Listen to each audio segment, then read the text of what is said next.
Hi, friends. Susan Blackwell from the Spark File here to let you know that the doors are open for the Spark File Illume, a 9-month group creativity coaching mastermind that invites you to be the Chief Creative Officer and Chief Marketing Officer of your creativity. But what does that mean?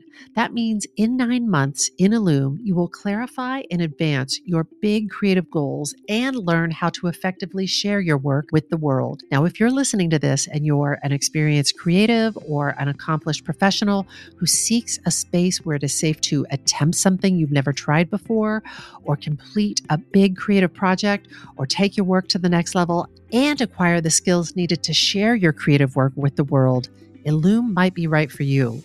We are calling in emotionally intelligent, high-functioning creatives who are ready to level up. You can find out more by going to thesparkfile.com/Illume, but do it now to find out if Illume is right for you and to save with early bird discounts. That's thesparkfile.com/Illume. Take a leap, take a risk. Go to thesparkfile.com/Illume and join us for Illume. The Sparkfile podcast may contain profanity and other adult content. Please use your discretion. When I bump into something that inspires me, I dump it in my spark file. Could be something that I want to make or how I want to be. I pump it in my spark file. I jump into my spark file. Let's open up the spark file. Welcome to the Spark File, where we believe that everyone is creative, but smart, creative people, you know you don't have to go it alone, babies. I'm Laura Camion. And I'm Susan Blackwell. If you're joining us for the first time, welcome, but you may be asking yourself, what exactly is a Spark File? Where do I get a Spark File? What do I file in my Spark File? These are such good questions, and we've got answers. Yes, we do. A Spark File is a place where you consistently collect all your inspirations and fascinations. And if you're anything like us and you're making stuff all the time, you already know that sometimes the wellspring of inspiration can run a little dry. We're here to refill it. Yes, we're on the lookout for fresh ideas, images, and inspiration that spark our creativity and pique our curiosity, things that inspire us to get up off of our asses and make things like this podcast. Or a man on the street interview that will quiz you right in the face. Or a heartfelt performance of a song or an impassioned campaign of political activism. Or the voice of an animated meerkat. Or a television show celebrating your friendships and weirdness. On today's Makersode, we're going to talk with someone who truly sparks us. And that special someone is Billy Eichner. Billy! Welcome to the Spark File. Hi, Billy! I'm very excited to be sparked. Strap in, sister. We're so happy you're joining us today, but we want to start by asking you where you are right now, exact street addresses only, please, and how are you right now, but for reals? Okay, I am in Los Angeles. West Hollywood specifically. I won't give you my street address, but I'm sure West Hollywood is a shock to anyone that knows me. I'm here. And what else did you want to know? How am I doing? How are you doing? But for reals, how are you doing? For real, how am I doing? Yeah. You know, I'm fine. I'm healthy. The COVID situation here is probably at its peak right now, the worst that it's been.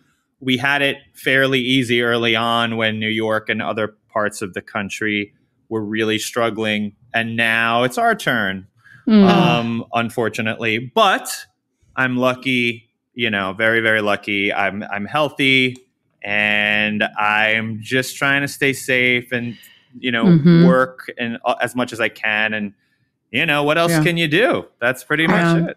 I've shot a TV show and it was fully like shields up, masks up, and then all of a sudden, like it's almost like you're going into an operating room where everybody else is masked and the actors have to like there's a moment right before where you have to take off that shield, and it feels weird and exciting because you haven't been around strangers unmasked in months.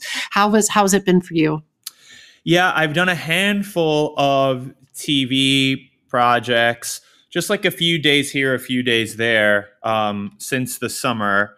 And yeah, it's exactly what you're describing. It's strange on one hand, you're happy to be out of the house and happy to be working and it feels more normal and it's just good to get lost in something and have something to focus on. At the same time, actors are in a very peculiar position because we are literally the only people who, for some reason, everyone decided it was okay that we're in small spaces taking off our masks and performing with each other. And yes, everyone is getting tested and they take every COVID protocol they can. But productions were shutting down left and right because people were testing positive. I'm on a show off and on right now that was supposed to start this week, but instead, I think now they don't need me till February. Everyone is doing the best they can. I mean, I don't know. It's a tricky one. Like, you want to work, people need to work. It's all a calculated essential risk. Workers? Yes. I don't know about that. Well, it kind of tells you how much people need their content, right? They've gone through everything on Netflix. And they're like, I guess it's essential that we get some new stuff. Well, it tells you how much of the economy in California is based on the entertainment industry is what it really does. And also how powerful the studios are in terms of lobbying the government. But not that we need to get into that right now. But this is the Spark This File. is the Spark File. Well, Yes, we'll I'm get sure all that political on the sparked Spark File.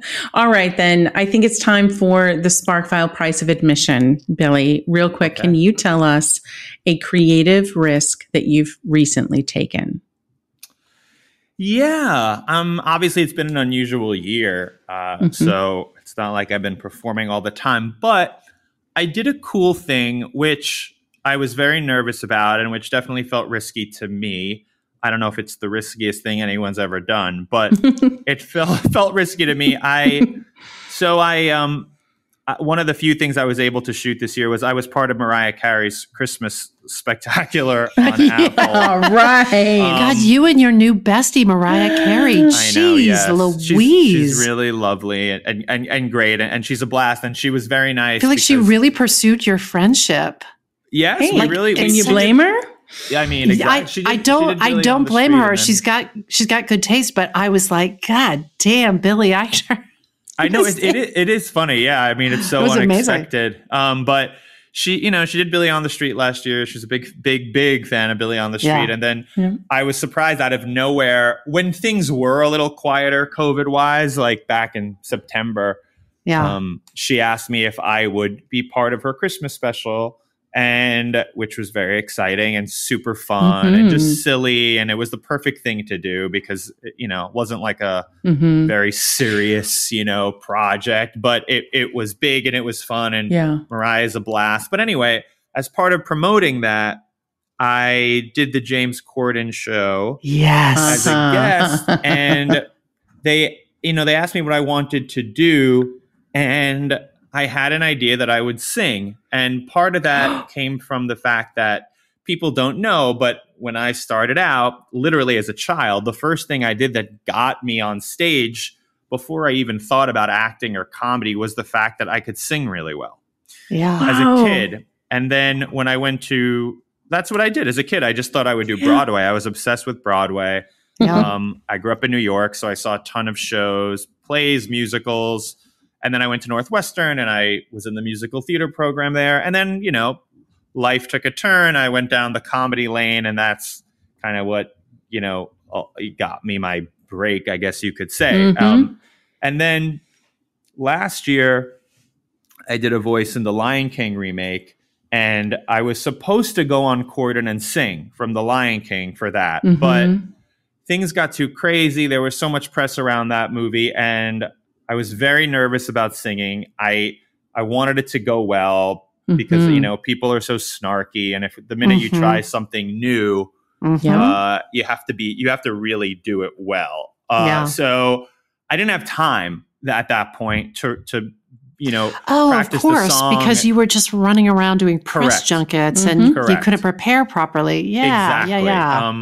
And they wanted me to sing well, the song we decided that I would sing was "Can You Feel the Love Tonight?" because I sing some of it in the movie, but it was ultimately in the movie being sung by like Beyonce, and I was like, why am I? I'm going to go on James Corden. Nobody wants this. Yeah, exactly. So we didn't do it then, but when it came time to do Corden this year, I was just thinking, what can we do that's fun? It came at the end of a terrible year. And I thought, well, now I have time. I'm sitting around doing nothing. So maybe I can sing. And I can really Zoom with my vocal coach. Yes. Exactly. And I was in the Mariah special, which I don't sing in, but it's mostly music and it's the holidays. And I thought, okay, this feels like organic for me to go on and sing. And, I sang this old Mariah song, this obscure ballad from her Christmas album. But like fully produced, like fully like the lighting and the... Well, yeah, that part was surprising. And I have to say I was really grateful and appreciative because, I'm not known as a musical guest or a singer. So the fact that Corden gave me all that time and allowed me to be the musical guest, and I got to go into the studio, and I got there and they had like created a set for it and lights. And like you said, it was really beautiful. And I was nervous as hell. I mean, I think I was as nervous as I've ever been to do anything on TV.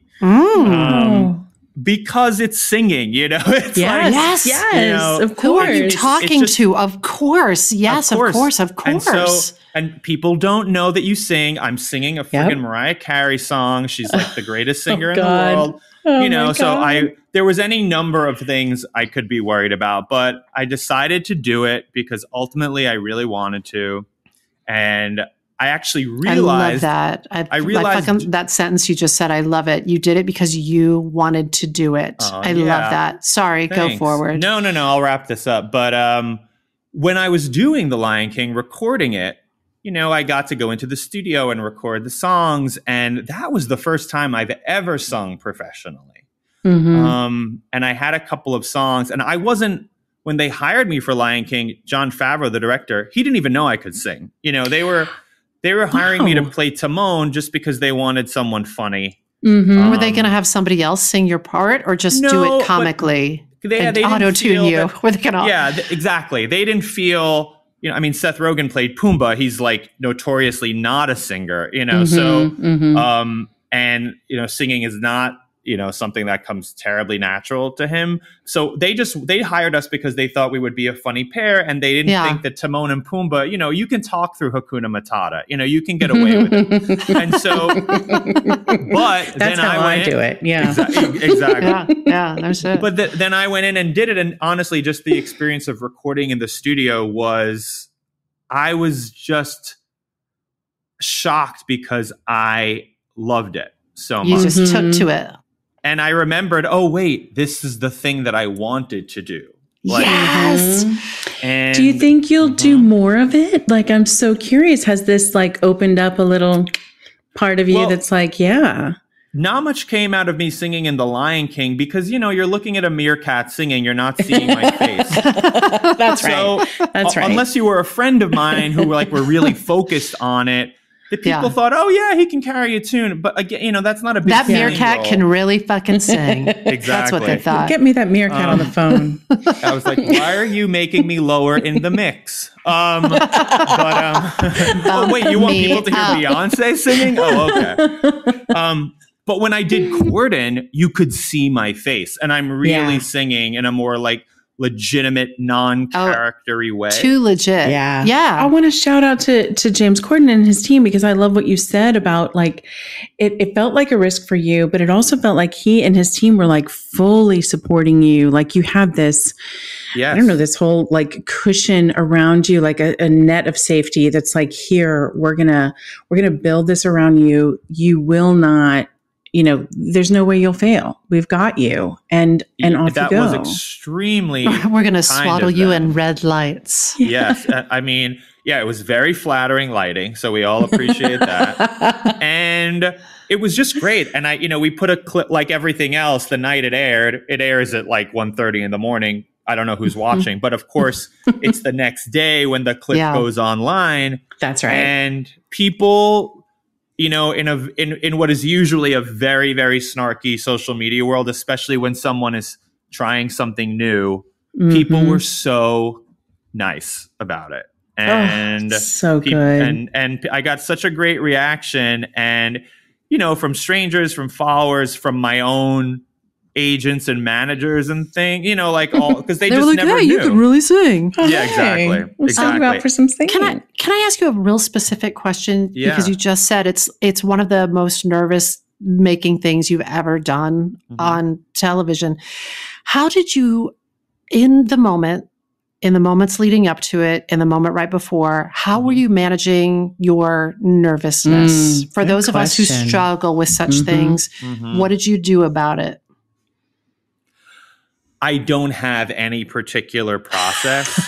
all I can tell you is that it's not the first time I've been very nervous. But I do. You're a high flyer. You're a big wave rider. You do like big, high visibility projects, but also I just think about like you doing Billy on the Street, where you are just like, I'm going to Wile E. Coyote off this cliff, full speed ahead. Yeah. So I think your body is accustomed to. I've always thought this. Your body's accustomed to processing a lot of adrenaline, so that your comfort zone is a little more expanded than the average bear. But that's singing on 100%. That's 100% correct.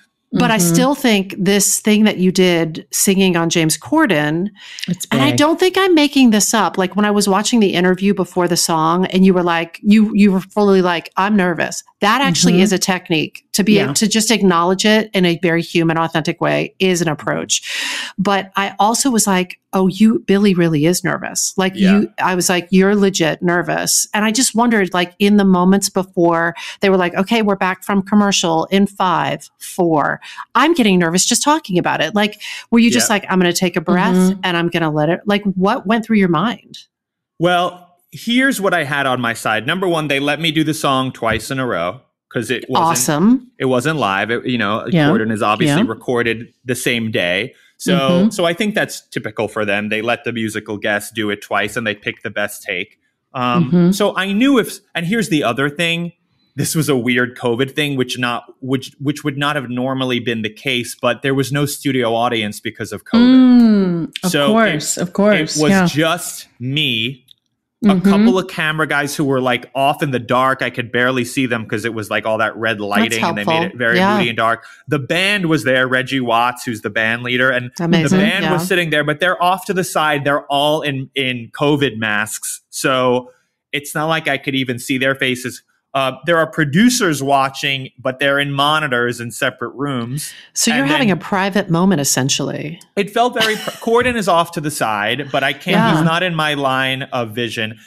It's not... I didn't feel like it was a private moment necessarily, but I felt like if I forgot a lyric, if my voice cracked, if I was super pitchy, I could just say, sorry, stop, gotta stop, let's go back. Which, if there was a studio audience there, I still could have done... But just all those people staring at you. The pressure. So it's way more pressure. So it's good that my first time out, I got to do it in that situation. I think that was helpful. I knew I was still pretty much in control. Totally. But I was nervous and what is my process? It's what you're saying. It's just that it's like every actor, I'm nervous when I have to go on set, especially like the first day starting a new project when you're still figuring out the character. The first major talk show I did about, 9 years ago was Conan. And in the dressing room backstage, I've never been that nervous in my life. I don't think I've been as nervous since. But I've done a couple of... Were you shitting yourself?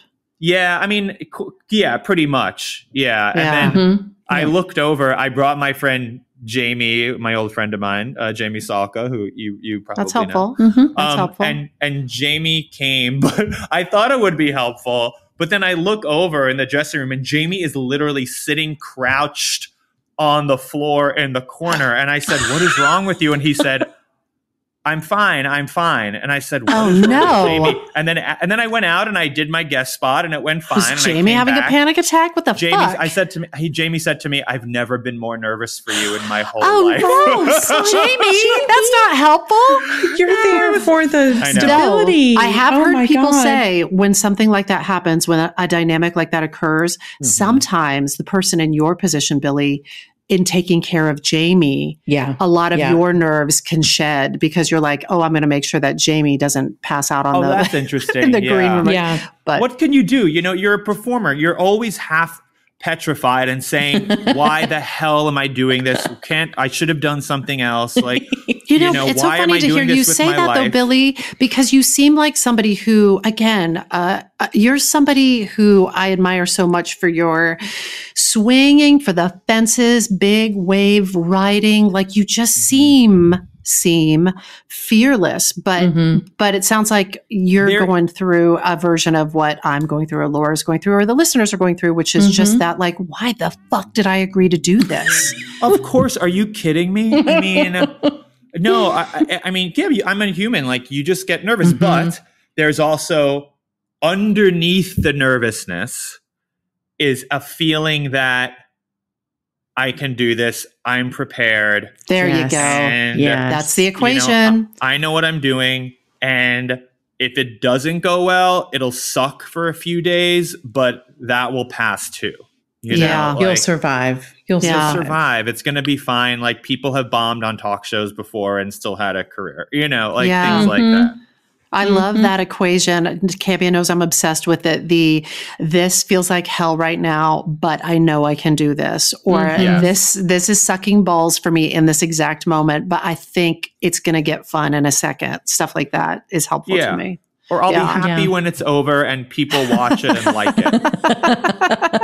You know, that's the gift in the end. You know, all those Billy on the Street segments, it's especially now that when we do these big celebrity segments, I don't have all day to shoot with them. You know, they come and, you know, they're published and they're happy to be there. I mean, that's the type of show you do it because you want to do it. But you're working quickly. But they're usually in the middle of some press junket and it's being squeezed into a million other things. And, you know, they only have an hour, they have 90 minutes. And I know in my head, like, fuck, like, this is a finite amount of time.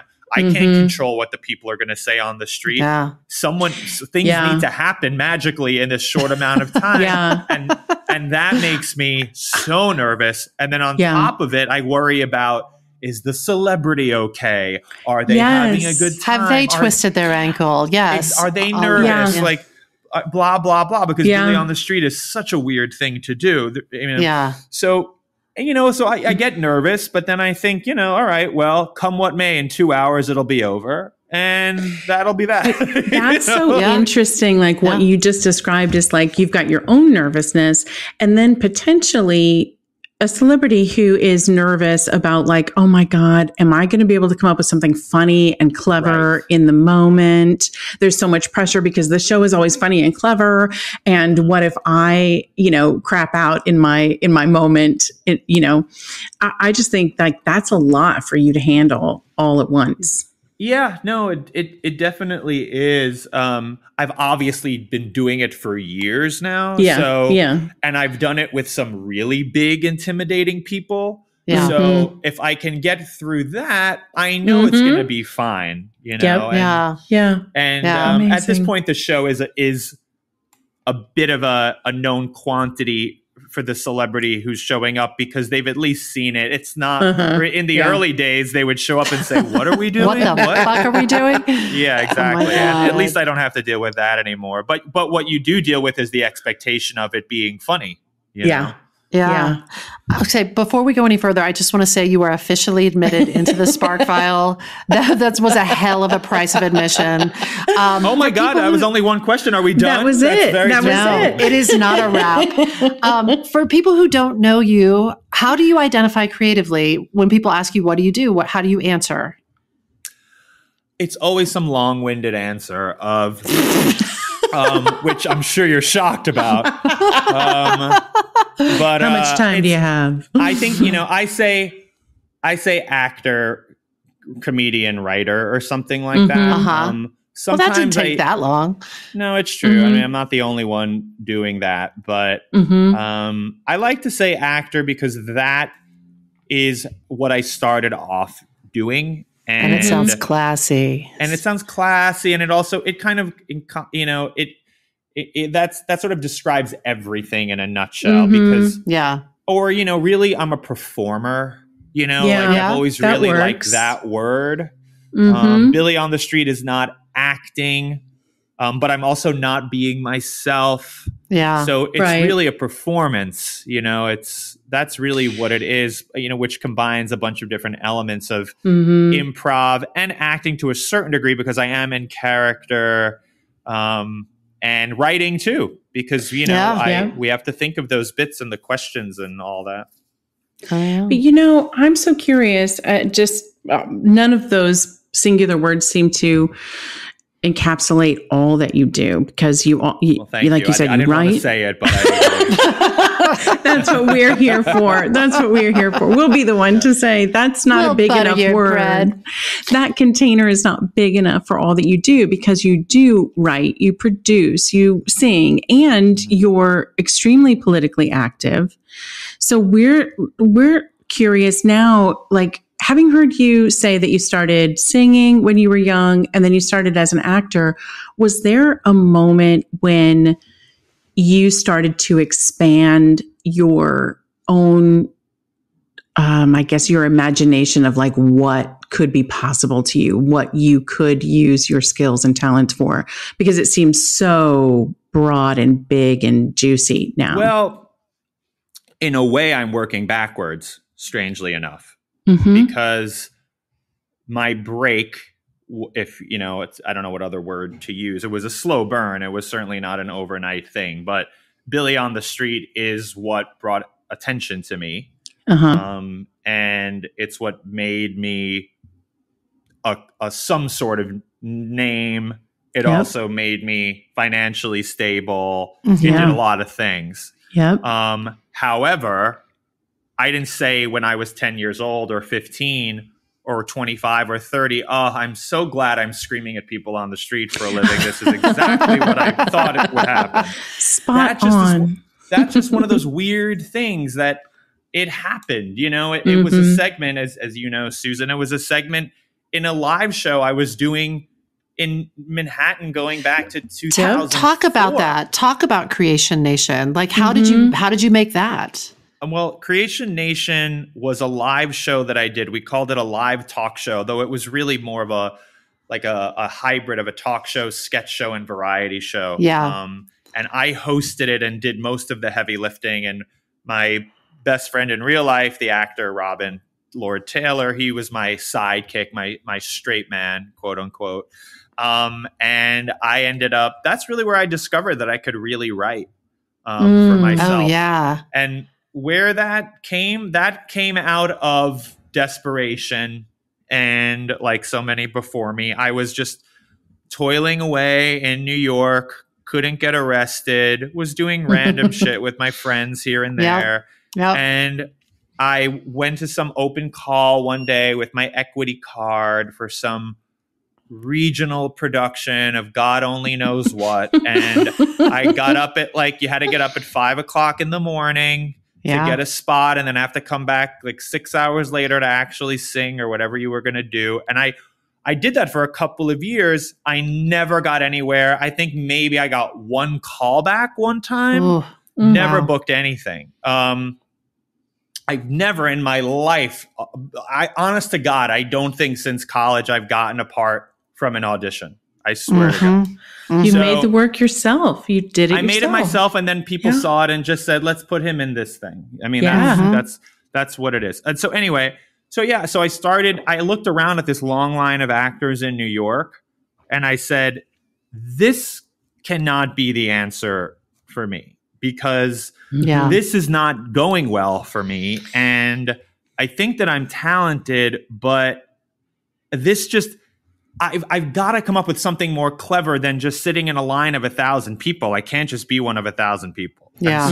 And and I thought, all right, what differentiates me? Like from other people? What do I do that other people can't do as often, right? And the fact is I was a good singer and I was a good actor, but there are a lot of good singers in New York and there are a lot of good actors. And I thought that wasn't enough. The thing that the rarest thing that I am is funny.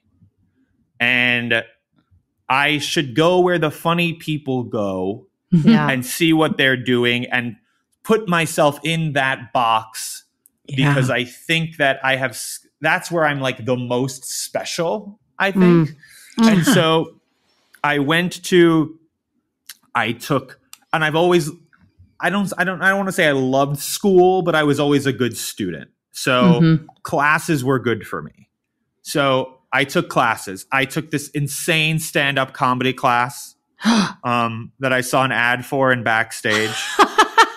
That's amazing. I took an insane stand-up comedy class with so many friggin' weirdos. I mean, it was like a bad sitcom pilot. Sure. And old ladies like having fun in retirement. I mean, I can't even tell you what was going on in this class. And those were the ladies I liked. It was like the young, like wannabe Dane Cooks that made me want to kill myself. Ooh. Yeah. So I did that, and then I went to Upright Citizens Brigade, and I took all the improv classes, and I got a sense of what that scene was like. And I was good at improv, but it didn't just improv itself, and it didn't do it for me for some reason. Yeah. So I started writing this sketch comedy show, this variety show for myself. And, we would do it once a month. We started doing it in tiny little black box theaters and bars in the East Village for 20 people, 30 people, 40 people, whatever it was. Eventually, we started doing it at this lovely off-Broadway theater that we all know and love called Ars Nova. And we would do it once a month for a couple of years. And that's where the Billy on the Street videos started. I was developing that Billy on the Street style, style of character on stage. I was getting I would describe it as I'm getting irrationally worked up about pop culture, right? Yeah. Just build these building rants. Just like, and I remember asking you at the time, I was like, how are you writing and memorizing these? Because they got really heightened and really fast. And I was like, how are you doing that? And you were like, well, because I wrote it, like I kind of can't fuck it up. And I was like, I think I could find a way to fuck that up, but you did not. You were nailing it. I swear to God, looking back now, I mean, part of it is that I had a 24, 25-year-old's brain. Yes. And I would sweet spongy brain. Yeah. Exactly. I would write these very long. Oh my God. Over the top, like intensely, like passionate, rage, hateful, vicious rants about like the most random celebrities, like never who people were making fun of in the tabloids. I never talked about Paris Hilton or Lindsay Lohan or Britney Spears. It was always about like, Jodie Foster. And I would just, come down hard on these extremely revered artists, and that was the joke. But I would write it all. Sometimes they would go on, as like you're saying, they would go on for 10, 12 minutes sometimes. But like a slow burn, slow build. Yes. And the crescendo was bananas au gratin. Like it was crazy. Yes. When you didn't think you could like dial it up anymore, it would dial up again. They were crazy. They were epic. Yeah, they were really, really insane. And the audience, I think it was a very New York thing. I don't know if that would play everywhere, but the New York audience, my goal when I sat down to write that show and those rants, but all of it, there were musical numbers, there were videos, it was whatever I could think of that we could somehow pull off that month. And I always thought, okay, I'm going to attract a very cynical, smart, sophisticated theater going audience. Mm-hmm. So how do I shock them? How do I turn their snarkiness and bitchiness and cynicism into something that they can't even fathom, right? Like, how do I stay one step ahead of them and also kind of comment on them at the same time? You just come for Jodie Foster. I was going to say it's Jodie Foster. That's how you do it. Oh, and so, God. And then at one point, I had the idea, again, my friend Jamie, who years later would be not helping me in the Conan dressing room. Thanks, Jamie. He was a dear friend of mine from our Northwestern days and still a dear friend of mine. And he was directing my live show, and he would counsel me and advise me on the writing and help me put it together and all of that. And he also was the first person to go behind the camera and shoot these Billy on the Street videos with me. And shit. It was just the two of us. And then my friend Robin, who was in the show, he at some point, Jamie had to like go get a real job. And so Robin took over filming for me. And Jamie, you know, he edited the videos, and then I would come in and we'd work on them together. And that started off in this live show. And it was just an idea I had once. I said, you know what I think would be funny? I'm doing this crazy over-the-top pop culture, self-obsessed character. What if the original idea was, I'm going to take my headshots. Now, I don't know if headshots are as big of a deal now because everyone has a camera in their hand. Right. Yeah. And everyone can sort of make their own face look pretty now. But at the time, you needed to go to a fancy photographer to do that. And the headshot culture was absolutely out of control in New York City, right? You had to go to the right photographer, and all of a sudden you were spending $1,000, and it's like, wait, what? Okay, so the joke was, I'm going to go and show my headshots to my dry cleaner. And make her weigh in on them and tell me which one she likes best. Oh, God. We never actually did that. I can't remember why. We just never did.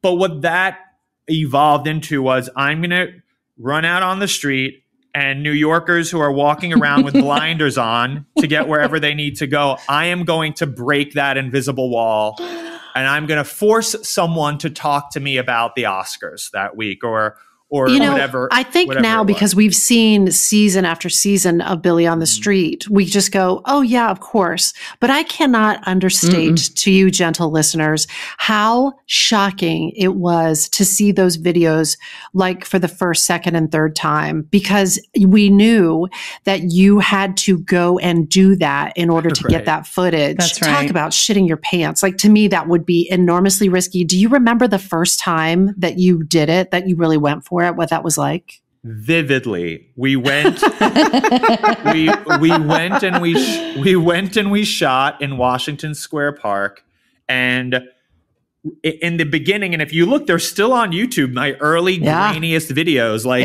I mean, they're really grainy, and it's funny to look at now. I mean, I'm 25 in those videos, and I'm 42 now, which is really insane. But just how long I've been doing it. But Robin came with me the first few times. He was going to be in the videos too. And Jamie was filming it because Robin was my sidekick in the show, and we just thought that made sense. And over time, it just became clear that I had a weird skill for doing this, and he wasn't thrilled to be doing it. And so he went behind the camera and continued to do the stage show with me, but I was the only person on camera in the videos, and Jamie and Robin would kind of alternate shooting them. But that first day, I needed to walk around Washington Square Park for like, I don't remember how long, like a half hour to an hour, just working up the courage to go talk to someone who was sitting on a bench. And I remember we went to Washington Square Park because it felt quieter and more controlled. We weren't out on the street, and it was allowing me to just sort of see if this is something I could ever do. Because like many actors, and it sounds like a cliche, but like many actors, I'm not a wallflower, but I'm normal. I'm not the life of the party. Never have been. And so it takes a minute for me to work up that, that chutzpah, as my and that character too. You were doing it in that style of that rant, not as normal person. Like, hey, do you mind if I talk to you for a minute? Yeah, oh my God. Like so in your face. That was the first. It did start out. Those early videos, they would, like the rants, they would start out quieter. And they would actually start out with political questions, and then they would ramp up to pop culture questions, because that was the joke. that I was going outside to talk to people about important things, but I ultimately didn't want to talk about those things. Oh, God. The Anyway, most so that's how important that things, started. the pop culture. Here's a fun fact. I wrote jokes for the first season of Billy on the Street. And while I was getting ready for our chat That's today, right. I was reading over some of the jokes that I submitted. And I have to tell you, some of them actually made me laugh out loud. But didn't you go to bat with the censors over a joke I wrote for you? And I think I found the joke. Here's the joke. Oh my God. Which one of these is actually a fragrance marketed by Kim Kardashian? A, Vamp, B, Love, C, Hange, or D, Blowge? Yes. Oh, Susan, I'm dying. Okay. I'm totally dying. First of all, I remember that question, and I think it was on the writer sample that you submitted. And it's like one of the reasons I wanted you to write jokes for that first season, because I just thought that was so funny. But they were not having it. The censors were not having that joke. No, they weren't. And I remember I had a lot of like arguments over the years with the, the standards and practices people. And I bet you did. I totally forgot that you're not pardon the pun, but you're like blowing my mind with that reference, because I'm blowing your mind. You're blowing my mind. Yes. Hopefully the censors are okay with that. No, I thought that was so funny. And, that's so amazing. God, I totally forgot that. But if I remember correctly, you were like arguing with them and saying, what is it? Hange, what does it mean? Blowge. Right. It's a silly word. Right. And I think I got my way. I think you got your way. I don't know if it aired, but I think I was able to, they let me I don't know shoot either. it. But I'd like that you went to bat for me. I really appreciate it. Thanks. Oh, of course. Well, we know that type of work, Hange and Blowge, is so important. You gotta fight for it. You can't back down from that. I feel like it's advancing the culture. You know what I learned doing that though? I worked on that and I just wrote hard jokes. And then I did a thing where I wrote this award show for Tommy Kail. And what I learned working on those things is I don't really like writing hard jokes. Like I like writing things and then getting in the moment and discovering what's funny in the moment. But writing hard jokes makes me want to go to sleep. But interesting. Yeah. I feel like you and there's so many people in your crew that are so good at writing hard jokes and, have built huge successful projects around it. And I'm just like, I just want to discover it all in the moment, which, these people can't necessarily write a check against that though. Do you like it, Billy? Like, is that something, like, do you get enjoyment out of sitting down to like, hey, let's write some jokes? Yeah. I mean, I think with Billy on the Street and again, with Difficult People, which I didn't write, but Julie Klausner, who wrote and created that show and started in Julie Klausner can write a hard joke, man. Well, Julie, we were acquaintances, we were friends, we were like fans of each other's social media presence before Billy on the Street, but I didn't know her that well. People think that we, grew up together, but we didn't. But when I started reading, I think it was like her Tumblr at the time, I was just bowled over because I thought, oh my God, I am laughing out loud. Like, because there were jokes and she was clever and the writing was sharp, in addition to the fact that there was a lot of overlap in the things we were interested in. But so when Billy on the Street got picked up to be a TV show that first season, I was thrilled and it felt like it was saving my life, honestly. But I panicked too, because I thought, well, I can't do all. Up until then, I did it all by myself. I thought, who is going to share my sensibility enough to be able to help me generate content for this show? Wow. And I swear, Julie was one of the first people I reached out to, and I said, I just sold Billy on the Street as a TV show. They're making me go into production in like 2 months. Please come and write on the show. And thank God she did, and that led to a whole, creative relationship in addition to a friendship between us. And then she wrote Difficult People. And one thing that Julie and I both share, in addition to this, in fascination with the entertainment industry since we were young, is we love a hard joke. I think there are certain shows which are more about the human condition, and they're softer and they're funny in a more I love a hard joke way. too. They're just harder to craft. Like that shit is hard to craft. Well, yeah, it is. And I think that's honestly why you don't see a lot of it, because it's fucking hard to do. Yeah. Like, you need to be really smart. You need to be a good writer. And, you know, you have to stay away from cliche, but also find that right word that makes it accessible enough for the joke to land on. You need timing, you need rhythm. And when Difficult People, the scripted series I did with Julie, was coming together, she kept saying that. She's like, you know, they're shoving all of these quote unquote comedies on TV down our throats, but they're not. They're half-hour dramedies, and they're great, but they're not making people laugh out loud. We want jokes. We want to be smart. We don't want to be hacks, but we want jokes that literally make people laugh out loud. And when I was doing Billy on the Street, I always said to the writers, now, just to be clear, once I hit the street and talk to people, those interactions are not scripted in any way. Those are real people. We don't cast the show. But when I'm prepping to shoot, obviously those games that I play, or thinking of, okay, what's the theme of the segment going to be with John Oliver or Tina Fey or whoever the guest is, it's me and a handful of writers in a room for 6 weeks before we start shooting, writing all of that and figuring out what that's going to be. And what I always said to the writers was, it has to make us laugh out loud. I don't just want it to be theoretically funny or intellectually interesting, you know? Yeah. That makes perfect sense. And it has to be something that you can scream. I remember thinking, this has to be so succinct that it has to be words like hange and blowge so that you can get it out successfully. Do you know what I mean? It's got to be fast. There's a pace to the show. Even the questions, because that type of question you wrote was for the multiple choice rounds we would play, where they went a little bit slower than just the running around segments. And I wasn't as loud in those segments for the most part, but still those questions needed to go at a clip.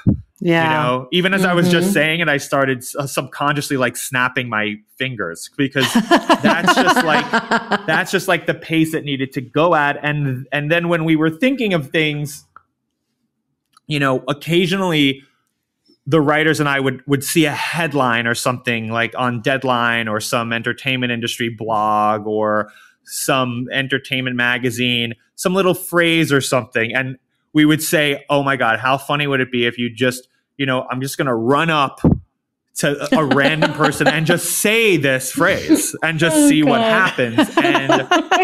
And what the writers and I would always tell people, because, you know, to this day, and I don't shoot it as much anymore. We don't do half-hour episodes. I just do occasional segments. But we would always say back then, and we still say now, everyone's always like, oh, he's the guy that shouts and he screams. And that is true. But the show is not funny because I shout. It's not that I'm shouting. It's what I'm shouting. That's what makes it. Of course. Yeah. Having run the streets with you, there was a few times when you would invite some friends along for these to fill these segments. But it was fascinating to watch.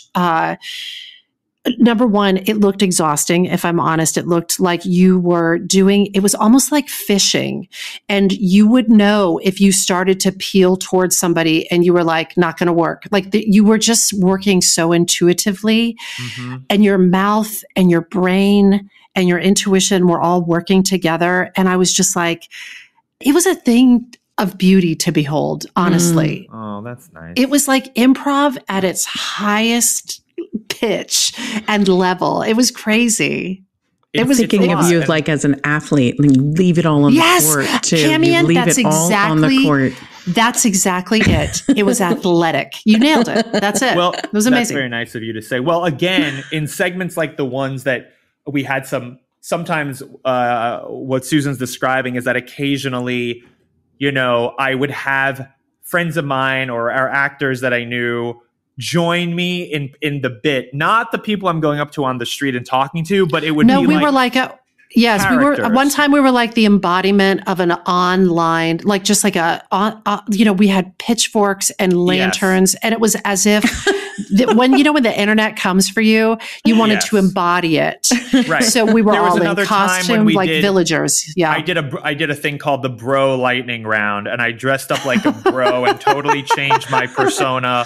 And I wanted a group of guys to be with me so that we were bros. And so I got like, it was me and this group of guys and Jason Sudeikis, who was the guest.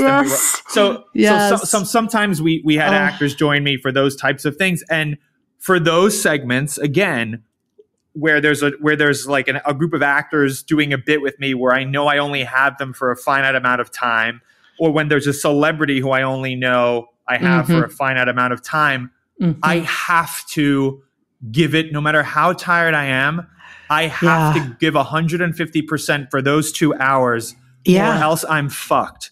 And there were many days on Billy on the Street, and part of the reason that I don't do it as much anymore, honestly, there are a couple of reasons for that, but a big part of the reason is that it is not a normal thing for one to do to themselves physically and mentally.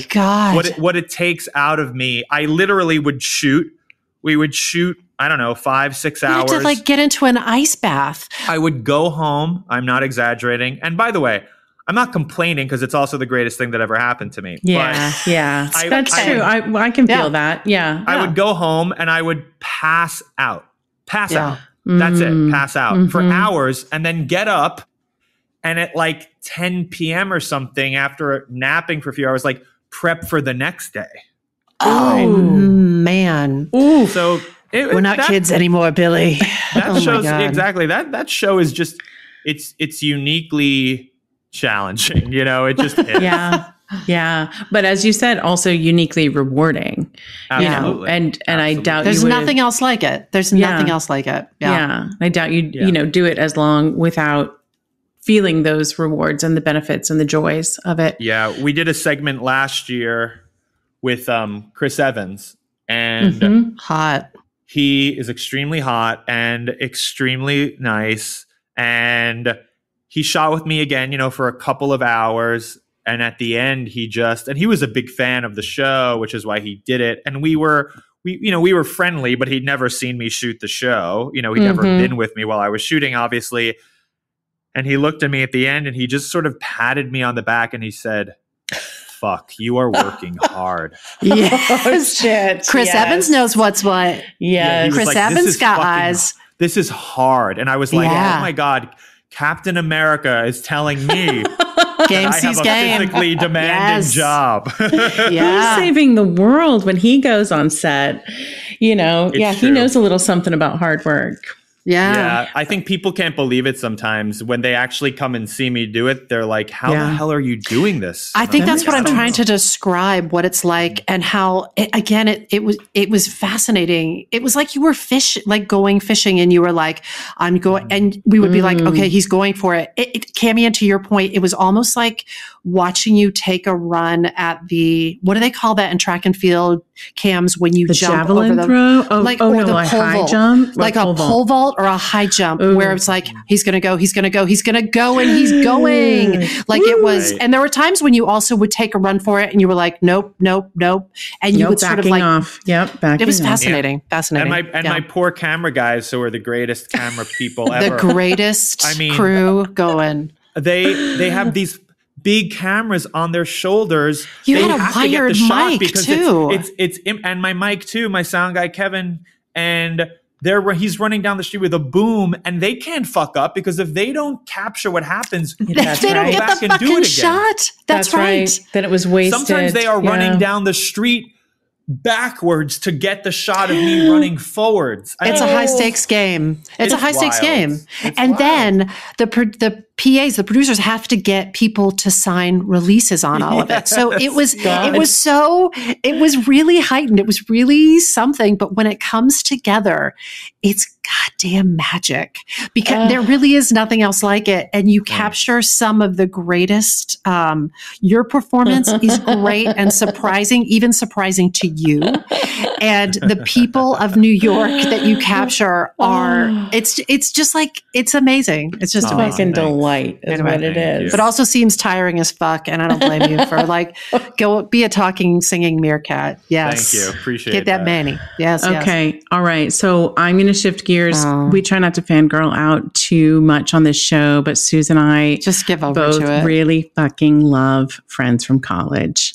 Oh wow! Thank you. We both love it, and I accidentally broke it to Susan live on this podcast that the show wasn't coming back for another season, and it gutted us, and it really dropped the energy on that episode. We were like, "Why go on? Why really even fucking go on?" Oh, I love hearing that because it's such that show was great. It's fascinating because.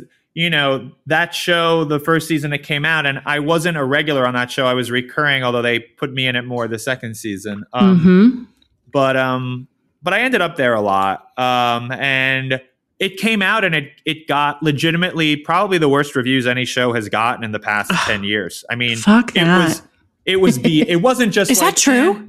Oh, is that right? Oh my God. Yeah. Yeah. Critics did not love it. But did you feel like it got better? Did it got stronger? It did get better. I mean, a couple of critics revisited it the second season and said, yeah, it got better. It's definitely better now, but it was too late. It was too late. They didn't just they didn't say, this is mediocre. It's hit or miss. They went in when that show came out. I beg to differ. But that's amazing because, then I see people like you guys, and you guys are, you're very sophisticated, smart. We're the best. You like the show, and there are people always on social media who are talking about how much they like the show. It's just one of those strange things, We had listeners who were like, "We feel you. We're with you. We love that show as well." That was right up my fucking alley. I don't know. Yeah, interesting.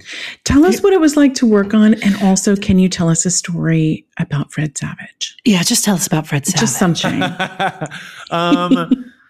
Fred Savage. Well, first of all, I actually really loved working on that show, and I love that I didn't have to be involved in the writing or producing. That I just show up, half remember your lines. What I loved about it is that it was a different kind of character for me because he was kind of the shy, awkward one of the group. Yes, that's right. He was on the outside. They were, Keegan Michael Key and Fred, and they were the sort of outlandish ones doing all kinds of crazy shit at the center of the story.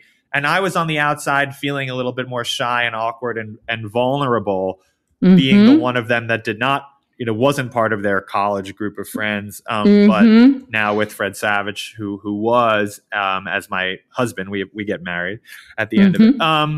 But I loved it because they trusted me to do something different and not just come in and try to shoehorn in the Billy on the street persona to a scripted show, which I don't, I wouldn't want to do. And when I've attempted to do it, I think it's a very hit and miss affair. Yeah. And so I loved doing that show. And another interesting thing about that show is that, because I'll be honest and say that although we all loved it and it's great to hear that people like it, it was it was I guess not ideal experience. It didn't go the way, obviously, the creators of the show wanted it to go in terms of only getting 2 seasons and, and it being on Netflix. And there's a potential to really score on Netflix if you score. But if you didn't, then it's a bummer, all that stuff. But Nick Stoller, who created and wrote that show with his wife, Francesca, who directed almost all the episodes. He's the one who cast me in the show. And I think he cast me in it because he thought I would be funny, but he didn't realize at the time that I actually wasn't just a comedian, that I had some acting skills even for the scenes that didn't require me to be funny. This is a theme for you, surprising people, people who you work with. Yeah.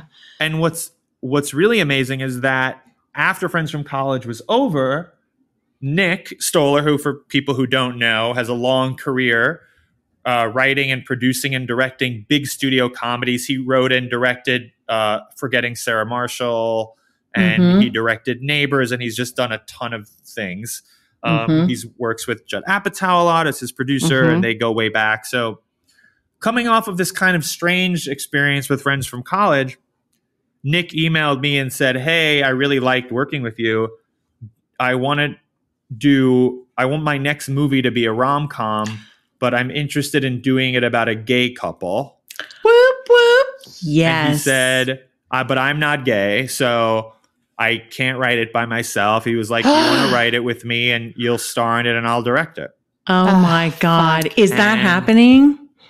Yeah. I mean, knock on wood. We were supposed to shoot it in April. And of course we got shut down because of COVID. So now we are in the process of, putting it back together again, hopefully to shoot next year. But Judd Apatow is producing it. And holy shit. How exciting. We did announce it. We announced that this is not like you're so A-list. News. And it would be amazing if you scooped it on the Sparkfile podcast. Right here. By the way, I would love to scoop something on the Sparkfile. Yes. But that just shows you that even like friends from college, which was fun for me and I love doing it, but if you ask the way it blooms into people in the industry, they would be like, oh yeah, that didn't do so well. But then it became this other thing. Yeah. It brought a lot of joy. I love Nick Stoller's sensibility and I love yours. And I love the idea of what you all are going to make together. That's really, I'm so excited and happy for you. That's so great. Thanks. Yeah. But what about Fred Savage? Enough about this yip. Jesus fucking Christ. Fred Savage. Since we're not working together anymore, and I think I can say he's super hot, actually. Yeah. His humor, his timing. Yes. Yeah. His comedic timing. I thought he was so, he is so funny on that show. And the conceit that Cammie and I were both so taken with is like, he's like, I'm going to be a writer. And then he buys all the accoutrement. And then he's just like, it's just, I don't even like writing.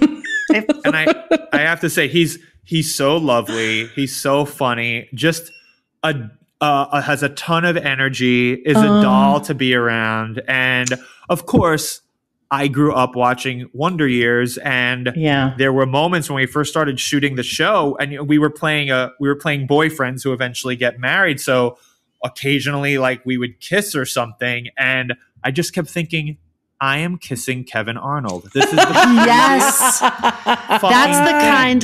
Those are the kind of stories we're looking for. Yes. Oh yeah, and I remember thinking when I, on one of the first episodes we worked on together. Fred also, which I thought this was adorable. I think because he's straight and he's like very straight, and he was playing a gay character. I think he wanted to show me right away that he was not afraid of physical affection, right? And so he was almost like overzealous the first few days. Like when we were shooting, not like off camera, but like when we were shooting, he would like throw in like kissing me on the cheek and touching me and all these like coupley things, and which was very sweet. And I was like, Fred, no real couple is that physically affectionate. So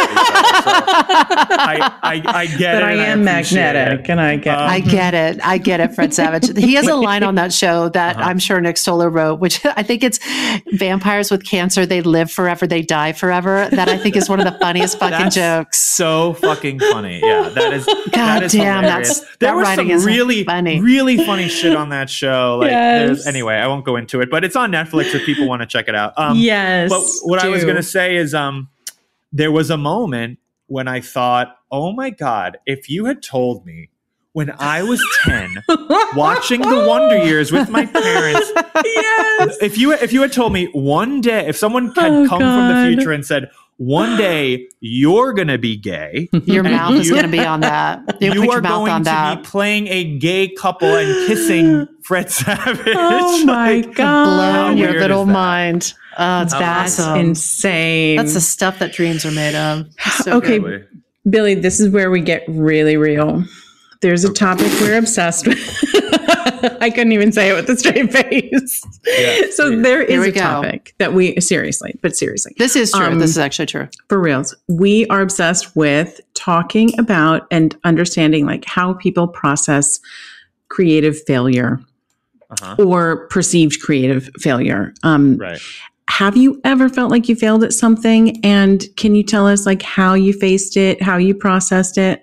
I think there are two two examples that come to mind, but it's a very similar situation where in that first time I ever did a talk show, that same Conan appearance, I took one of the rants from Creation Nation and basically had Conan set me up for it. And I did not the whole thing, but part of it. Oh, yeah. Yeah. And because I didn't know what else to do. And I just thought, well, this is tested material and I want to do something I'm familiar with, so I'm comfortable. I'm not going to try out new material on Conan. I'm not a stand-up in that, I'm not like traveling around trying out material all the time. It's just not what I enjoy doing. So when I go on a talk show, I'm writing special material for that appearance, which now is what I do. But that was my first one. So I wanted to rely on something that had worked in my live show and all of that. And it went okay, but it was very divisive. Some people thought it was very funny, and some people thought it was just loud and crazy, and who is this guy that's shouting on my TV? Because there's no context for it when you're just sort of, when it's coming out of nowhere. And it wasn't a disaster by any means.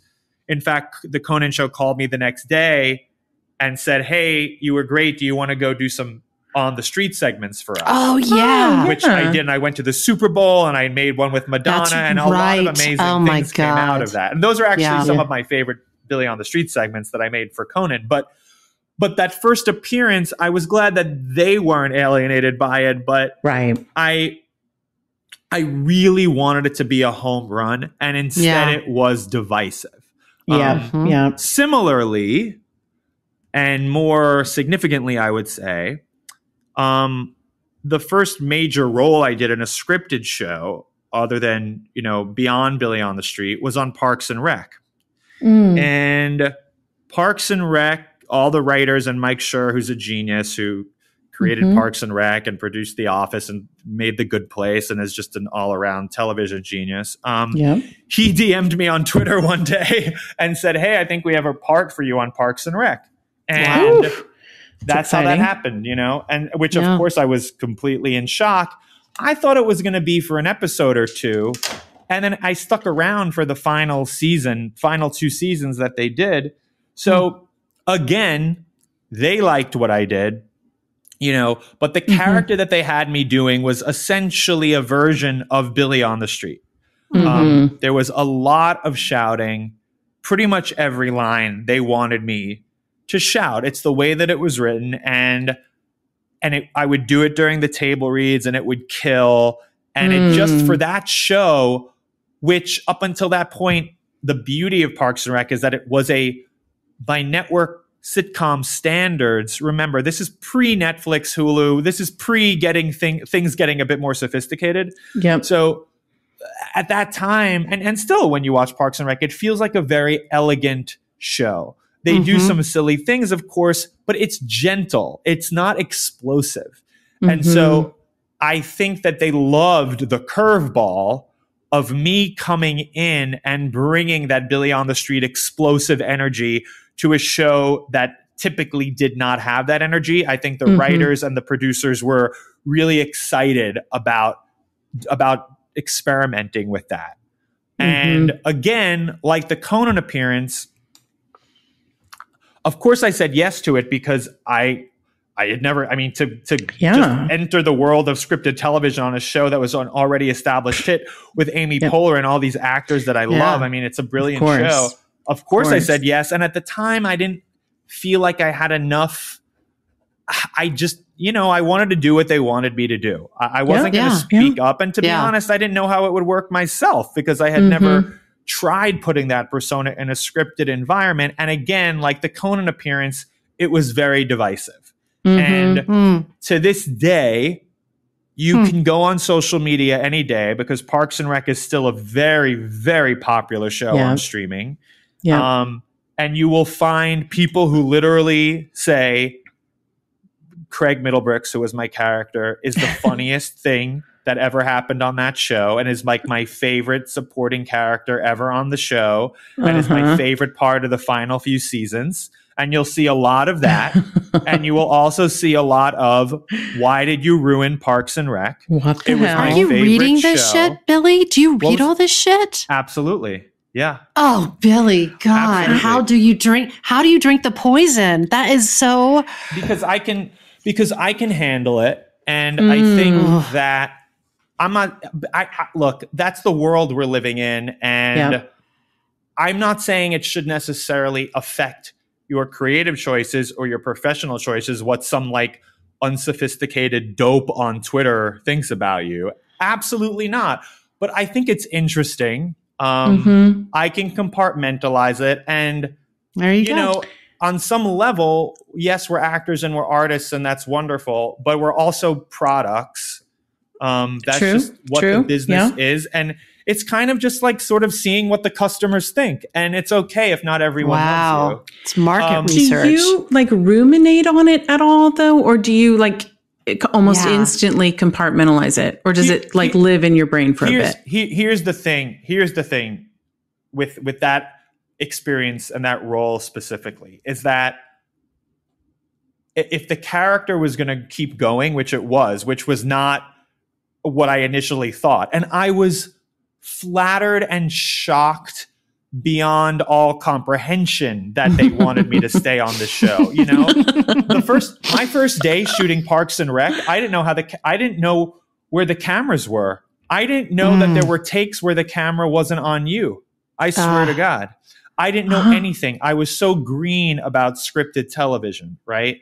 Yeah. So I just wanted to do a good job and they all were telling me I was hilarious and I went along with it. And I said, okay, if you're happy, I'm happy. And on some level that is true because it's their show.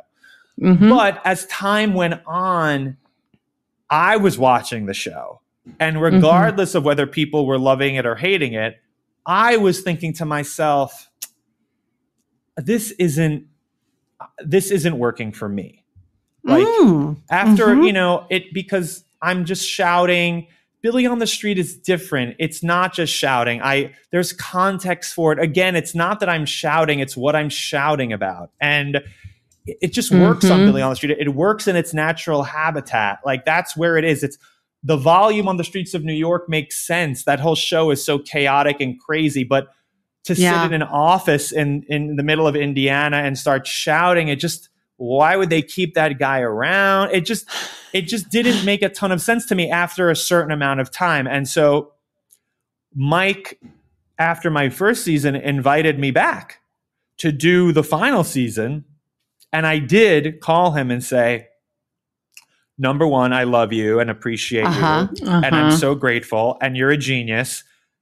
And I'm incredibly flattered. And of course, I want to come back and do whatever you want me to do. But I said to him, if I'm going to come back, we need to bring the character down to earth.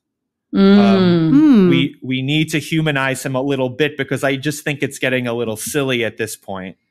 And I'm a real actor. I'm not just Billy on the Street. And I don't want, I love Gilbert Gottfried, but I'm not Gilbert Gottfried. And so, and it's so funny because I called him and he said, before you even called me, I knew what this call was going to be about. And he said, don't worry, I got you and we're going to figure it out. And he did. And the character was still silly, but we brought it down to earth. But I think that performance combined with Billy on the Street, those were the first things people saw me do. And I think people really saw me through that prism, and it's a very limited kind of persona. And so, that's kind of one of those like double-edged sword situations. So would I say that was a failure? Not an outright failure. A lot of people really love that character, but it's something, it was a learning experience. I was going to say, and it couldn't be a failure based on everything you've described that you've learned from it, including like inserting your own voice when now this isn't going to fly. And let me tell you, you think me yelling is a great idea. I'm telling you it's not. Correct. Like that's a huge leap. Yeah. I want a shot glass of that. Just being like, this is market research and I can take in this information without taking it personally. I think that is I hope in this lifetime I get better at that. Or maybe different people are just built differently and it burns my retina and it doesn't burn yours. But I love that it doesn't burn yours. Yeah, look, it's not my favorite thing in the world. I mean, I just spend a Saturday afternoon just reading terrible shit about yourself. You're human, and but honestly, though, the most extreme ones really make me laugh. Like the ones where they really, really hate you. I think those are funny. Because they have really strong feelings about this. It's so absurd. It's just so funny that you would. It almost is the Billy on the Street character, but they're real people. That's so funny to me. They're very upset about some pop culture. Very upset. I'm always amazed. I'm like, you have this much time to have that strong of an opinion to actually take the time to write it. I know. It speaks to a real void in a lot of people's lives, unfortunately. Yeah. Sadly. And, that's an old story, I guess. All right, Billy. So you've been around the block a few times at this point. Do you have some good creative advice for our listeners? I would say stand up for yourself. Yes. Say more about that. And raise your voice respectfully and politely, or at least try to. Sometimes, unfortunately, people don't listen unless you scream at them. As I've learned on camera and off. But I would say, the goal is to do it respectfully, but you have to hold your own. And if it's something that really means a lot to you, not every project will mean a lot to you, by the way. And that's fine too. Sometimes you just do it to make money or you want to work with a particular person, even though the thing might not be that great. Whatever it is, and you just make the most of it, and that's it. I've done some mediocre things. I knew they were mediocre going into it. I didn't get to set and try to rewrite it. I just said, I'm going to make the most of what this is. It is what it is. But when it's something that really means something to you, you have to fight, quote unquote, for your vision, for your creative choices, even if those are uncomfortable conversations, you just have to, because if was the conversation, the call with Mike Schur, is that one of those that you were sort of like, but I have to say this? Mike Schur is an incredibly smart, intelligent, self-aware guy. So I had a feeling he would understand where I'm coming from. And sure enough, he did. Like he told me, he knew what it would be about because he felt me already having reservations. And so, no, I mean, I actually didn't. He's a really sweet, understanding guy. And so I thought he would understand. But I've had other versions of conversations like that with studio execs or whoever it might be. And you just have to fight for your vision, because it doesn't mean people are going to love it. But if people aren't going to love it and something isn't going to work, it better not work on my terms. You've got to feel, because if it doesn't work, you at least want to be able to say to yourself, well, yeah, people didn't like it, but I know why I made those decisions creatively. And if it didn't work out, it didn't work out. But the worst feeling in the world is when you go along with something that you know is wrong, and it's a project you really care about, and then sure enough, people don't like it, or the writing is bad, or whatever, or you don't like it. You don't like it. You don't like it. It's not a great feeling. Before I ask you one of these last questions, I just have to. I'm having this memory of. Billy, you were shooting American Horror Story and you posted a picture of yourself online covered in blood. You were hosing yourself off after filming. You look like you had just slaughtered a cow. I mean, I've never seen a happier look on your face. Covered in blood. I've never seen you look happier. I just wanted to say that. But here's a question. Here's a question we're obsessed with. You work so hard. You are working at the highest levels and you are working so hard. What is it all for? Oh, Jesus. That's a good question, Susan. Who's Terry Gross now? Yeah, exactly. What is it all for? I would say that I'm a pretty practical person at the end of the day, like a pragmatic person. And unless you are independently wealthy or born into money, which I was not, you need to do something in your life to make money. And even if you are independently wealthy, you need to do something with your time that feels like satisfying to you. And for me, if one has to have a job, then if you must, then this is a great job. You know, it's still work. It's a shitload of work sometimes. Yeah. It's very hard to make it. It's hard to sustain it once you've made it. There's all the cliches are usually true. There's a million things that are tough about it, but I like acting. I like being in things. I like being funny. I like people telling me that I'm talented. I like people telling me that I'm funny. I like singing. It makes me feel good. It's an emotionally, creatively satisfying thing to do.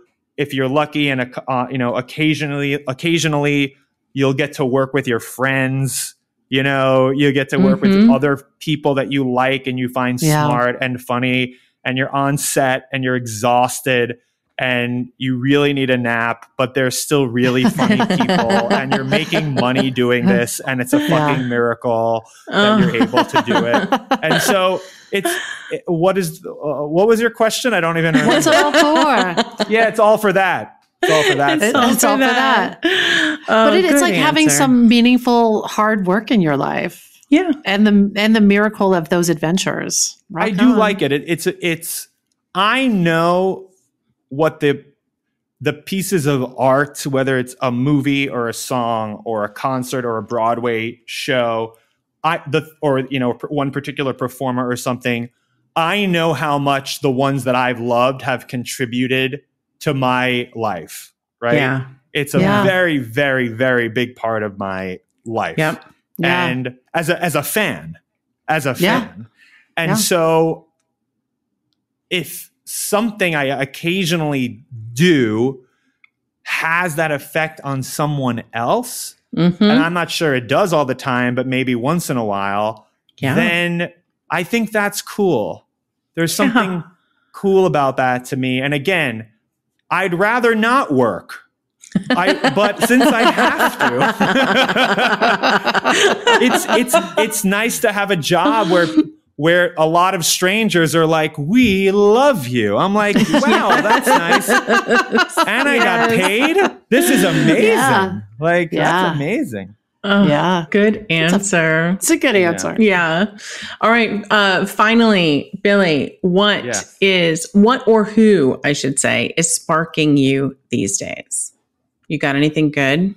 Oh, there's so many things. I mean, I've watched a lot of great things lately, and I'm reading things. And okay, he can be a real dick, but but it sparks you. But it's sparking you. This guy can be a real asshole. Like anyone in the theater world in New York has a love-hate relationship. Where are we headed? But Michael Riedel has a book out. Oh, yes. Called Razzle Dazzle, The Triumph of Broadway. And it is this very well-researched, behind-the-scenes, dishy, but also like thorough, well-researched look at Broadway in the 90s, which is when I was really falling in love with Broadway. Yeah. As it started to come out of the era of Andrew Lloyd Webber and into more homegrown American musicals. And it is fucking fascinating. I it just reminds me how much theater is really the best thing ever. And theater in New York is the best thing ever, but also really, really fascinating because, you know, you're reading about how Rent got to Broadway or how Julie Taymor convinced Disney executives to make The Lion King this crazy avant-garde puppet show. Yes. You take it as a given that these things were successes and you think, oh, well, they were always probably brilliant and that's how it was. And it was just a huge hit and was always going to be. But reading about the specifics of like how these producers got Rent to Broadway and how they chose the specific theater that they did. And some of it is just luck and timing. And some of it is just making a smart creative decision. Sometimes they're making bad choices. It's incredible. It's I need Good to spark. read that. Yeah, and it's a great pandemic read. It's very juicy and fun. Okay. Would you ever do a Broadway show? Are you a 7 or 8 show a week kind of person? Of course, I would absolutely love to, but or off Is that Broadway. where we're headed?